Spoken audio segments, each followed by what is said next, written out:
This is part 6 of the video update, and what we will cover is basically finishing the house itself and the way we put in the pictures with the vellum in the windows, how that was done.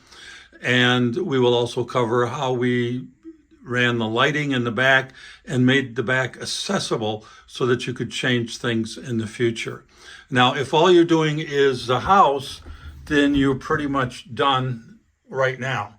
What we're doing here, though, is we're going to use the base and put in some scenes or scenery. So you see, I'm starting to work on a fence, and we will cover doing the landscaping and the fence and that type of thing in a later video. But this just wraps up the house build itself. I'm going to describe a couple errors I made during the process. Now, one of the things is that there was a piece of wood that went in here, and I'm not sure why it was even there. It's not there for structural purposes, but in trying to put this picture in, there was no way to get to it. So I actually cut it back out. Had I built this from scratch, thinking about it, I would never have put this piece of wood in to divide this compartment. And then on the other side of the compartment is another picture. And I can light that a little more. The other thing I did that was an error, and here's a longer shot of the as everything put together, is there's a piece up here on top, and in front of it are places for two pictures to go. And what I did was I glued this top on, knowing I wasn't supposed to, but for some reason I glued it on, and then there was no way to get and install the vellum pictures in the front. You can't get to it from the back because there's a wall there. Now, my choice was to go ahead and take out that wall, which certainly would have been an option. It really didn't need to be there. And of course, I could reinforce around the edge so that it didn't have any issue as far as it being too weak. But what I did instead is I went ahead and, with kind of a pain, but I went ahead and drilled a hole up top, and then I'm going to be able to use tweezers and mount the vellum picture into the. This section shows how we put the pictures into the windows of the unique haunted Halloween house. So we print the pictures on vellum. These are the smaller ones. There are actually larger pictures that were used, and we just in this case used the small ones. This is an example of one that fits in a larger window. These are family photos for my daughter, so the majority of the windows are family photographs. This was printed on vellum, and it was done with a inkjet printer, although technically the vellum said on the package for laser, but it supposedly is going to work on both. I don't even know if there's such a thing as a inkjet vellum. Generally, everything is dual purpose. So once we have the picture size, we go ahead and use some various tools to put it all together. For example, for the larger sections in here, I had this. So I would put the picture in, because you can reach in fairly easily. I would put ink around or glue around the outside of the picture, and I would take it and I'd run a little bit of super glue, and I use my triple thick. So this triple thick, you can put it on the edge and it will not run into the picture. It's pretty much a gel and will stay. There's two sides to the vellum. The printed side, which is a little brighter, and then the dull side. The printed side goes on the outside of the window. Then I would lay it into the window, and then I sort of made this little thing so that I would just push it in, and it would hold in place when I pushed it in. Now that worked fine for the larger windows, and they were fairly easy to do, but what it didn't work for would be the smaller windows. And so what we do with the smaller window is, again, we what I'd do is I'd make a little template like this. I'd put the template under the picture, and that would give me the idea of where to cut. And I'd always cut a little extra, and then I'd fit it, and then do some extra cutting when I did the fit. Sometimes, because of their support pieces in here, you need to custom cut, little corners on there. Now, to get into the long area, some of this sticks way out. You can't get your hand on the inside very easily because you can see how far in it goes. I would use this. It's a piece of wax on a stick, and I would take the picture, making sure I orient it with the good side out, and then I would put beads of glue around the picture like this, and then I would take this and I would put it into the window.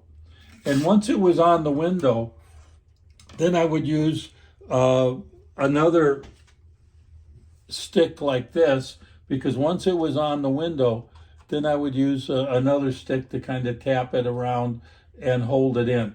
Now, the glue dries in 30 seconds, it says. Sometimes it takes a little longer, but after about 15 or 20 seconds, generally I could hold this and then peel this off. So how do you fix it if something happens after it's built and you need to get to the lighting, or you need to get to some of the vellum pictures on the inside?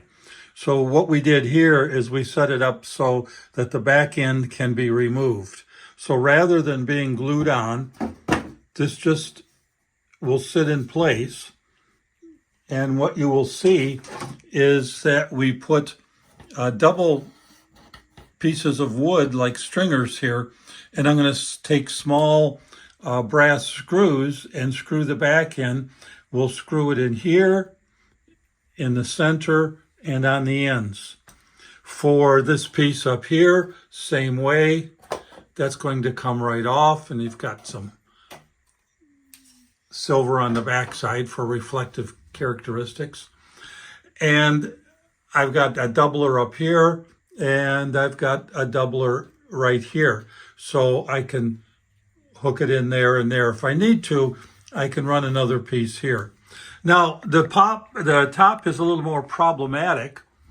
So what I've decided to do here is to screw this top down. And the way that'll work is this will be able to come off. You might see where I have a doubler here of wood. And if I need to take the back off, all I have to do is remove these. Easier said than done. But you remove these pieces here, and then once they're removed, you can go ahead and remove the entire back.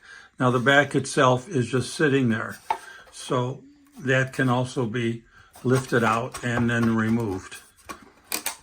Doesn't have to be easy to remove, but now you can get in to work on any of the lights in here, or if any of these vellum pictures need to be replaced, you can do so.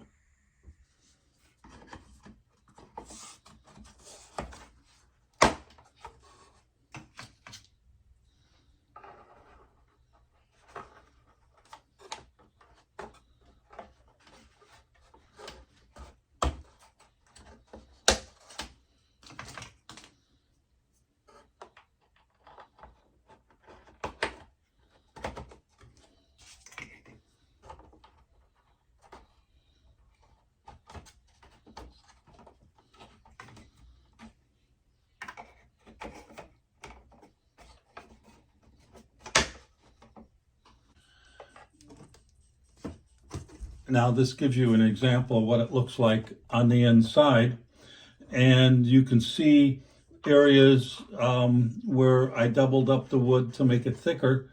You also see the lighting that I put in, and this is basically an under-counter light that you can buy, and then you can change the types of modes, you can change the colors.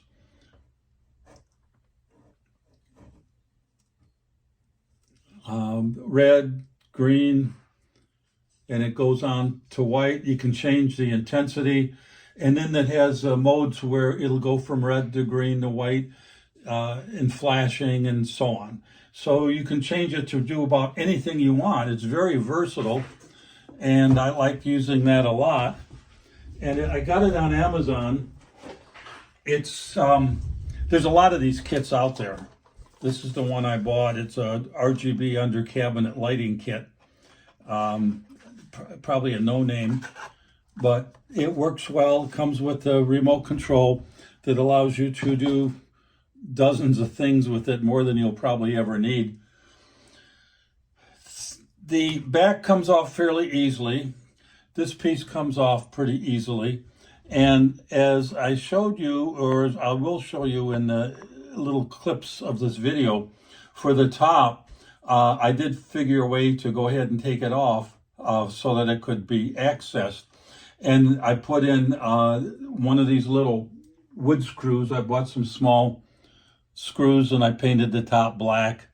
And I put those in up on top here, and also on the very top deck up here is I put in 2 wood screws on the top. I can take this piece off, and then these side panels can be pulled right out. So basically we're able to get to every piece of the back of this whole project without too much trouble. Should I ever have to change any of the windows or have to change any of the lighting in here. And as I say, it's just a matter of running this cable lighting, and I did put holes in the walls to do it. You don't really have to, but I did. And you could probably run it across the back because I made little grooves for that too. So that completes the house itself until we get into the landscaping. All in all, it was a longer project than I thought, perhaps. And some of the things and issues I came up with weren't too bad. And it was just a matter of trying to figure ways to work it out. If you have any questions, you can leave it in the comments. Or you can, I think you can email me off that site as well. It's kaw235@gmail.com. I will leave my email address in the comments section. So the next video will be covering the landscaping portion, if you are interested in that at all. Otherwise, you have completed your house. Hopefully you are pleased with it. I'm pleased with the way this one came out. If you were to try to buy one similar to this, you can, and it runs something over $2,000. Or you can, this probably with all the little things I had to put in it, probably would run about $400 because the kit was a couple hundred, forgot the exact price. And the kit was available on Etsy, and everything else I just basically got off of Amazon as far as tools and supplies. Thank you for watching.